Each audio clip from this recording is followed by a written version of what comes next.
everybody. How's it going, Gurjinder? Today we are going to speak on the rebranding of Mozilla, one of our loved open source products. Firefox, we all know about it. We all grew up with it. So let's see what they have changed up.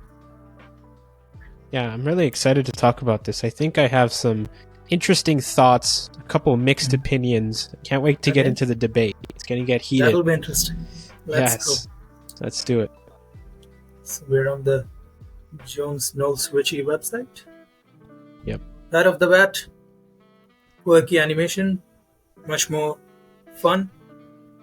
Right. Much less corporate, so to say. Right. With the new logo. How do you like the logo, to be honest? The logo mark? It's a bit complex for me. So, there's a lot of stuff going on at IC.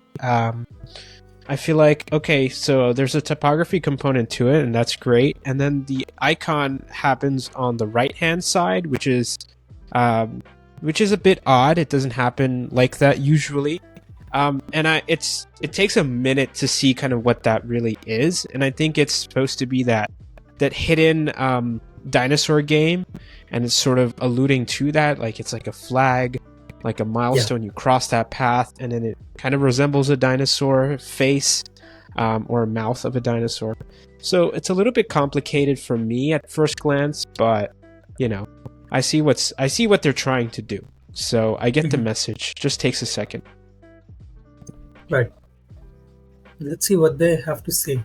The internet used to be a fun place of discovery and delight. That was for the people who used it, not the corporations they worked at. Now that balance has shifted, and it's no surprise the internet is worse off. Okay. Mozilla's goal is singular, reclaim the internet. And that's where I think the rebrand is important for them, or they went for it, because Mozilla now wants to position themselves more and not just one product, the Firefox product. So maybe they want. What do you think? Is there a possibility that they're going for a proper open source route of action? Because it makes sense for them. Yeah, I think we can get on to what's changed actually in the product, but just that premise itself, that little first two sentences, I don't know. It seems unconvincing to me. Like, it feels like an empty cry for help. You go around and you say, okay, the internet is worse off nowadays than it was maybe when it began. Well, a lot of people would say that it's in a much better place just because of what we've unlocked with the internet. What we do now is, like, every day, a majority of our hours are spent either on the iPhone, either on our smartphones, either on the computer. We're surfing the internet 24/7. So why is it worse off? I don't know if that story really rings true for me. So it's a little bit harder for me to grasp that as like your basis of rebranding. And what does reclaiming the internet really mean? I guess we'll see more of that as we kind of flesh it through. Then if you read through the lines a bit, Mozilla's goal is singular, reclaim the internet. And then the next line is, they came looking to us for an identity that would reclaim tech design. Okay. I'm on board with that.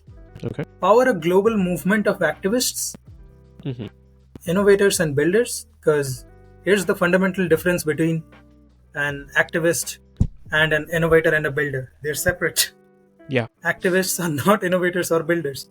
And that's the point. So why are you including them in your mission? In general, if anyone were walking down the street, if you would ask them that, is the internet a bad place or has it gotten worse? And if their answer is yes, generally it's in these directions. It's in directions of, politicized things, agendas, activism, and various money-related motivations.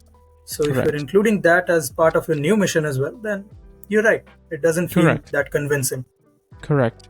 If they kept with that last line, which is keep the internet open and accessible for everyone. For everyone, I think that is a mission that makes much more sense. And I think it's rooted in a hard truth about the internet, that, okay, censorship is an issue. These big corporations, they can come in and kind of control what is seen and what is hidden. And so I think that is a real problem. I don't know about the thing in the beginning. So we just have to see like what they're trying to say. And they're Similar. also like, the title of this is like something called From Grassroots to Government. Yeah, I'm not really sure what that means off the bat. I think I need an explanation. This is what they for mean that. actually. Yeah. More energetic and accessible for everyone. Starts t-shirts in Congress and grassroots activists till Okay. the government level. So yeah, they're willing to Okay. play with the mess. Yes. I guess so. This is the Okay. word mark, the logo mark. Yeah. It's pretty neat. It's pretty neatly It done, is. to be honest. Agreed. It has a little bit of cleverness in it, which I really like. Mhm. So Um, that part makes sense, which is this part would reclaim tech design or accessible for everyone. That makes Sure. sense with this Yeah. direction. Yeah. But Absolutely. when you include it as a there's various ways to think about a flag, right? Flags are used in children's play as well. Flags are used in warriors as well. So the Yeah. way you use it matters a lot. Here, at first, I thought it's much more in the fun direction. It's cheeky. It's a flag. It's a milestone that Mozilla will now bring out new products and kind of be the open source player that everyone needed. Because Correct. OpenAI, if anything, it's open source, and so they have a good chance actually business wise. But Yeah. I don't know if the strategy checks out. Yeah, this animation again, it's cheeky. Yeah. Then you talk about grassroots activists and all. Yeah. I don't know. At the same time, we'll have to give them some leeway because the text that we're reading is from JKR's website. Yeah. So we'll have to see what Yeah. Mozilla communicates to us. Absolutely. Yeah, this is what we were talking about, right? The dinosaur. Yes, we were. I think these animations are really cool. I like Yeah. how the logo is seen in on all these different kind of treatments. I like when that happens. I like when we can do that with a logo. That tells me that the logo is really flexible, and it won't get old too easily. It feels timeless. Right. Pretty neat. I like that this is also the idea of like planting your flag. So that's something that you get from this. So there's a bit of an activism, a boldness, maybe a little bit of rebellion through this brand. Because the color scheme we haven't talked about yet is like the very stark green, hacker green, the Matrix style hacking on top Yes. of black. Kind of like that very old school look of what a hacker screen looks like. That's what it reminds me of. You're right. And they're using 45% dark, 45% light, and just 10% of the accent color. So it'll be pretty clean, with huge text for sure. Absolutely. They have a mascot. That's amazing. An abstracted mascot from the logo mark itself. That's pretty unique. Yeah. The word mark is pretty much the same, apart from that slash and that colon. Correct. Semi-slab works. Gives an ode to that history. Here we can see for graphics, they are using 4 shades of the green. Right. Reclaim the internet. I don't know what that means. Line work, partitioning. Cool things. Simple things that designers can make look cool. Yeah. And we're seeing a lot of them. Yeah, again, I think the visuals are there. You have some cool things going on. I love the use of the grid with that person in the picture.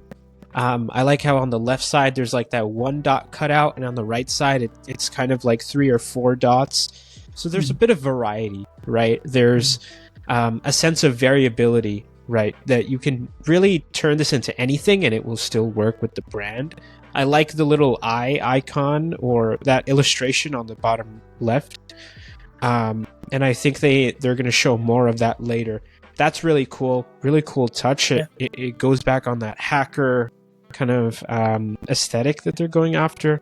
But again, I don't know how that relates to reclaim the internet. It feels like an empty promise. I feel a disconnect between those concepts. And there we finish it. Yeah.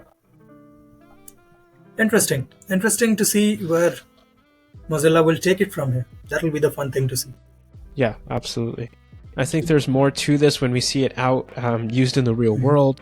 And what does this brand look like now as the parent of Firefox? What happens when they have to work together in the same context? because you've Yes. seen Firefox.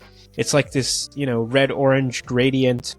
It has its own character and personality.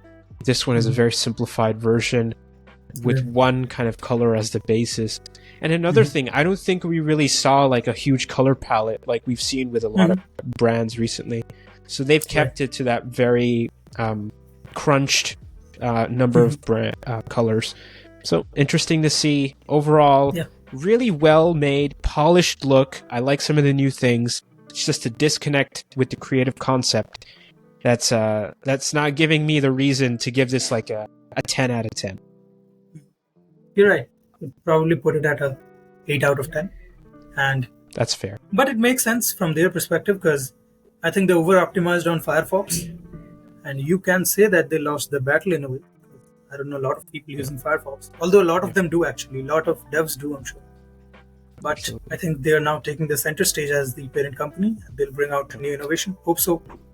Hope they keep doing awesome. And hope you guys learned something through our conversation. Thank you so much for watching. Thank you for watching.